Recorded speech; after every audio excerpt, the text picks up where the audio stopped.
பெரியார் அவர்கள் காங்கிரஸ் கட்சியினுடைய தலைவராக இருந்த காலத்தில் அவர் ஒவ்வொரு தமிழ்நாடு காங்கிரஸ் கமிட்டியினுடைய மாநாடுகளிலும் அவர் தீர்மானம் கொண்டு வந்திருக்கிறார். அதாவது சமூக நீதி, இடஒதுக்கீடு ஆகியவை காங்கிரஸ் கட்சியினுடைய கொள்கையில் நாம் பயணிக்க வேண்டிய கட்டாயத்தில் இருக்கிறோம். இந்த மக்களுடைய அனைத்து தரப்பின் மக்கள், எஸ்சி, பிசி,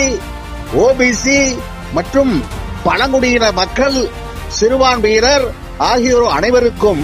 கிடைக்க வேண்டிய அத்தனை சலுகைகள், கல்வி, வேலைவாய்ப்பு மற்றும் தொழில் போன்ற அத்தனை வசதிகளும் அவர்களுக்கு பாகுபாடு இல்லாமல் சமூக நீதி என்ற அடிப்படையில் அவர்களுக்கு அனுபவிக்க வேண்டிய அந்த ஒரு வாய்ப்பை அவர்களுக்கு வழங்க வேண்டும் என்று அவர் ஒரு தீர்மானம்